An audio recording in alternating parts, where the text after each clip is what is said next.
30 years ago, during the 1989 U.S. Open right here at Oak Hill, 4 men made a hole-in-one during the second round on hole number 6 in a span of just 2 hours. It's a feat unmatched in golf history and likely will never be touched. Here is the story of that day, told by the few who witnessed it and the players who made it happen. Friday morning, there wasn't much going on, and it started out just like any other day. It was a nice, kind of a cool morning, so the greens were perfect. There was, probably no ball marks, no cleat marks. And there weren't a lot of spectators. By that time, there probably were 20, 30 people standing around. I hit a good shot.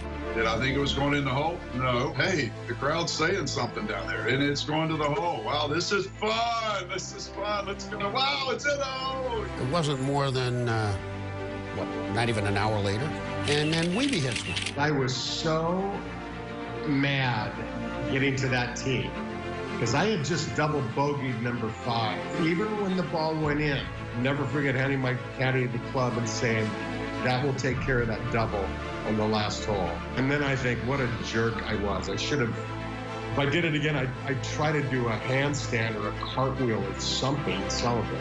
I could hear that people were holding the ball in that hole. You just kind of knew it. The thing I remember the most was having Leroy Schultz, who was a famous caddy. And when we got on the tee, I said, Leroy, I'm going to hold the shot. We're going to make a 1. And he said, go on with it, Jerome, because that's my real name, Jerome. And not many people call me by Jerome. So I can remember that vividly. He said, go on about it, Jerome. You knock it in the hole. And I did. I think I was on 13 tee or walking down 13 fairway. Roar! So the buzz was exciting because there's another one. Or could it be another one? You could tell the crescendo was building as these hole-in-ones continued to happen. There was a buzz on that tee. I mean, I don't know how many people were on that tee when we got there, but it was circled with fans. There was standing room only. Everybody was crowding around. Am I going to get to see another one? My caddy at the time, Dave McNeely, he's walking ahead of me, and this marshal comes up to him and says, they're making ones on this hole. They're making ones on this hole. And this is how you do it. You got to hit it. And Dave McNeely said, hey, you can't give us advice. You're going to get my man disqualified. As it's in the air, this marshal's jumping up and down. He says, that's it, that's it. And the thing bounced on the ball on the green, rolled to the left, and went in the hole. And this guy went, more berserk than I did. I don't know if it was disbelief as much as, you got to be kidding me. There's another hole-in-one? When mine went in, I mean, we were all just dumbstruck, honestly. All 4 of them were kind of like, because we're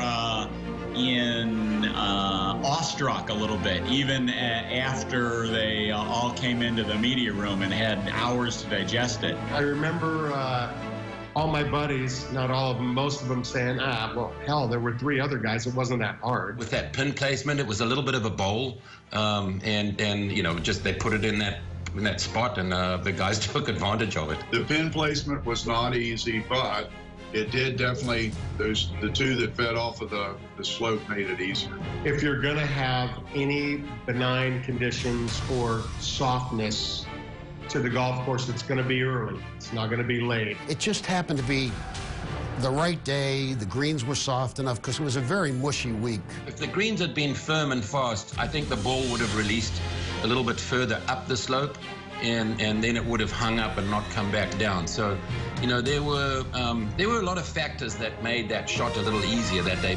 Where the story gets to be fun is this is being witnessed by the marshals, the players, and the spectators.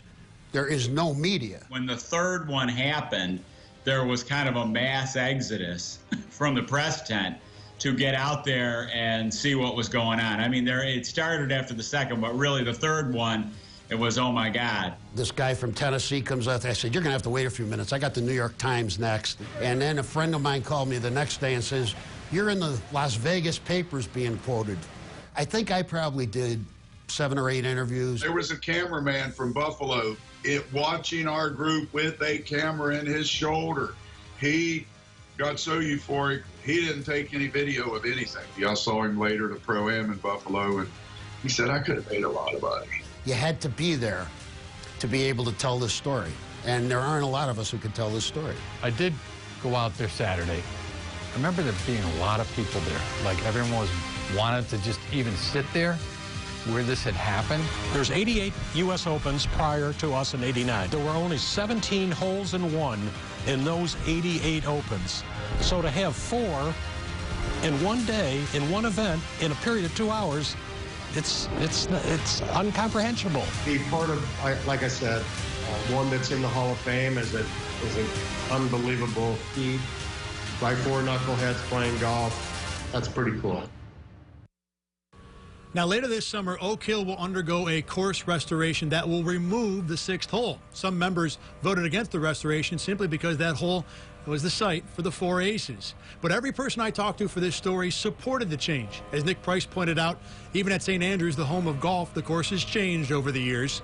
And as Jerry Sullivan said, you can't erase the history.